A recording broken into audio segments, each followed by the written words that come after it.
ইশাক সমর্থকদের যে বিক্ষোভ এবং ব্লকেট কর্মসূচি সেটিতে পুরো অচল হয়ে পড়েছে যদি বলা যায়। রাজধানী ঢাকার শাহবাগ থেকে শুরু করে মৎস্য ভবন বা প্রেস ক্লাব, সচিবালয়, পল্টন সহ এই বিক্ষোভ কিন্তু ছড়িয়ে পড়েছে ঠিক যমুনা পর্যন্ত এবং যমুনার সামনে পর্যন্ত কিন্তু বিক্ষোভ ছড়িয়ে গেছে। আমরা যদি এই মুহূর্তে লক্ষ্য করতে চাই মৎস্য ভবনের ঠিক সামনের দৃশ্য এটি, যেটির একটি অংশ কিন্তু আসলে চলে গেছে শাহবাগের দিকে এবং অন্য অংশ যেটি দেখছেন সেটি কিন্তু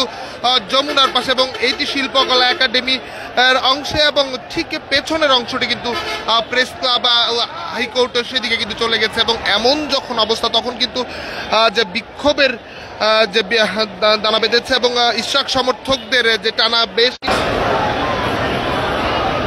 যেটি বলছিলাম ঠিক 11টার পরপর কিন্তু বিক্ষোভ অংশ নেওয়া মানুষ যারা রয়েছেন, সমর্থক যারা রয়েছেন এই মুহূর্তে পুরো মৎস্য ভবন এলাকা শাহবাগ থেকে শুরু করে বিক্ষোভের স্রোত পৌঁছেছে যমুনার সামনে, যেখানে প্রধান উপদেষ্টার বাসভবন। যেমনটি দেখছিলেন যান্ত্রিক ত্রুটি ইন্টারনেটের সংযোগের কারণে আসলে বারবার এই সংযোগটি বিচ্ছিন্ন হচ্ছে। তারপরও যেটি বলতে চাই যে এই মুহূর্তে ঠিক মৎস্য ভবনের সামনে সড়ক থেকে শুরু করে যমুনা অভিমুখের যে সড়ক, সব সড়কই কিন্তু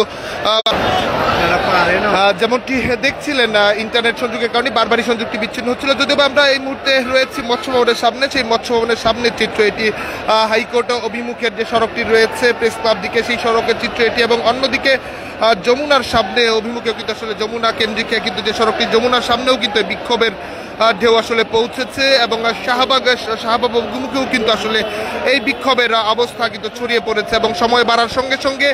বিক্ষোভকারীদের অবস্থান কিন্তু সংখ্যা বাড়ছে এবং বিক্ষোভকারীদের অবস্থা যেমনটি বলছিলাম যে ইশাক সমর্থকদের যে বিক্ষোভ এবং সেই বিক্ষোভ কিন্তু ইতিমধ্যে ছড়িয়ে পড়েছে এবং সেই বিক্ষোভ সকাল থেকে কেবলমাত্র নগর ভবন কেন্দ্রিক টানা কদিন অবস্থান থাকলেও আজ কিন্তু সেই অবস্থান যমুনা অভিমুখে কিন্তু পৌঁছে গেছে এবং যমুনা অভিমুখে শুরুর আগে তারা মূলত মৎস্য ভবনের মোড়ে তাদের অবস্থান নিতে দেখা গেলেও অবস্থানে জমায়েতের অবস্থা এবং মানুষের উপস্থিতি বাড়ার কারণে সেই বিক্ষোভ এবং সেই মানুষের মিছিল কিন্তু যমুনা পর্যন্ত পৌঁছে গেছে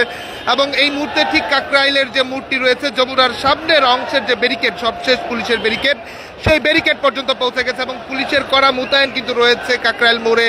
এবং যমুনার ঠিক সামনের জায়গা থেকে সেনাবাহিনী, বিজিবি, পুলিশের কিন্তু ব্যাপক মোতায়েন রয়েছে এবং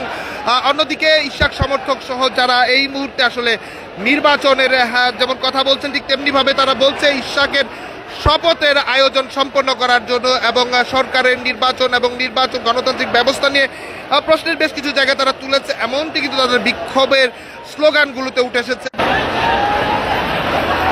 দর্শক বলছিলাম সময় বাড়ার সঙ্গে সঙ্গে কিন্তু মানুষের উপস্থিতি বাড়ছে এবং বিভিন্ন জায়গা থেকে মিছিল কিন্তু এসে জমায়েত হচ্ছে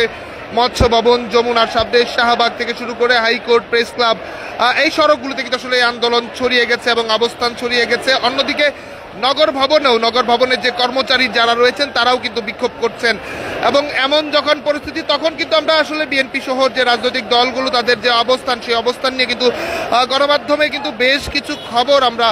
সংবাদের শিরোনাম যেমন হয়েছে, বিএনপির পক্ষ থেকেও তাদের যে অবস্থান সেই অবস্থান কিন্তু জানান দেওয়া হয়েছে। অন্যদিকে সরকারের পক্ষ থেকে আসিফ মাহমুদ সজীব ভুইয়া তিনিও কিন্তু বলেছিলেন আসলে আইনি জটিলতা থাকার কারণে শপথ গ্রহণের আনুষ্ঠানিকতা সম্পন্ন করা সম্ভব নয়, এমনকি এটি নিয়ে নাগরিক পার্টিও কিন্তু তাদের অবস্থান জানিয়েছে। তবে বিএনপি সহ মেয়র ইশাক সমর্থক সহ বিভিন্ন জায়গা থেকে মানুষ বলছে আসলে আদালতের রায়ের পর সেই জায়গাটি থাকে না। তবে ইশাক হোসেন কিন্তু সবশেষ সামাজিক যোগাযোগ মাধ্যমে ফেসবুকে স্ট্যাটাস দিয়ে তিনি কিন্তু বলেছেন শপথ গ্রহণ করতে দিল, এখন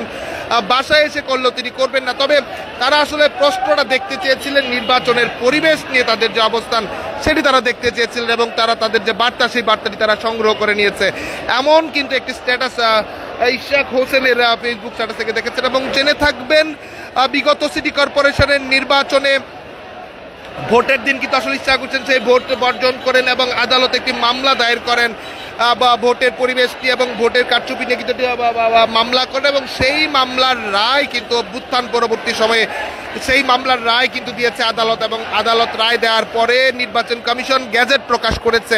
এবং সেই গেজেট প্রকাশের পর আসলে শপথ গ্রহণের আনুষ্ঠানিকতা কেবলমাত্র বাকি ছিল। তবে স্থানীয় সরকারের পক্ষ থেকে এবং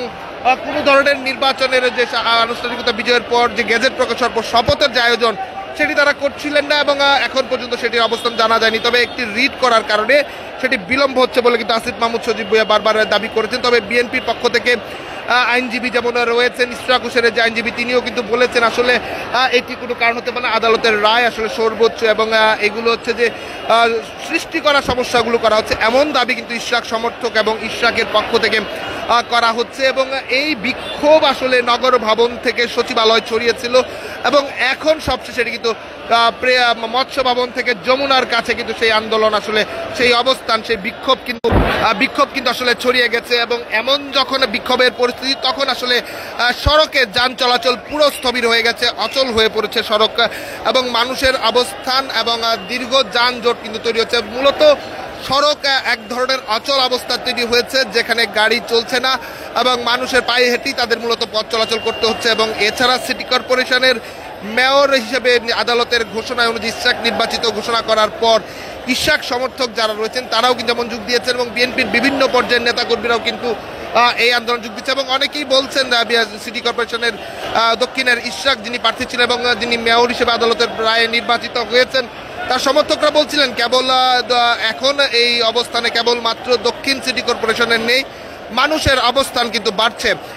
এই পরিস্থিতিতে কিন্তু আমরা লক্ষ্য করছি সময় বাড়ার সঙ্গে সঙ্গে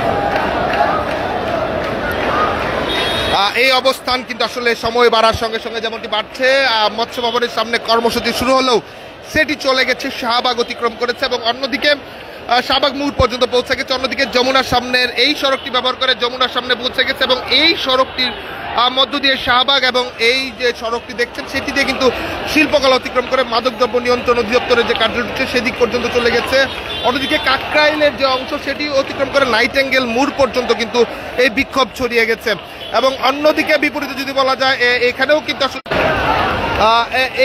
এই মুহূর্তে কিন্তু বলতে গেলে পুরো অচল হয়ে পড়েছে রাজধানী ঢাকার যে যান চলাচল ব্যবস্থা এবং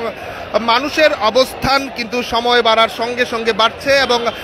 তাদের যে স্লোগান সেই স্লোগান কিন্তু দিচ্ছেন, যেখানে ইশরাক হোসেনের সমর্থনে স্লোগান দিচ্ছেন এবং আসিফের বিরুদ্ধে আসলে সেই বিক্ষোভটি তারা করছিলেন। দর্শক, আমরা সরাসরি দেখানোর চেষ্টা করছিলাম মৎস্য ভবনের সামনে থেকে।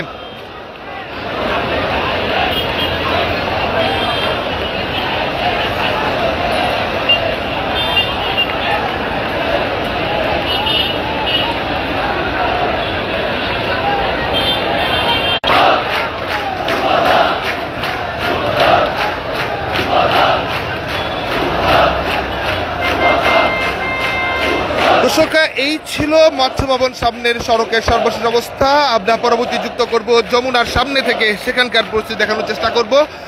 সে পর্যন্ত দেশবন্ধের সঙ্গে থেকে এবং সারাদিনের যে বিক্ষোভ, সেই বিক্ষোভের যে কোনো আপডেট এবং সকল তথ্য পেতে দেশবান্তরের সঙ্গেই থাকুন।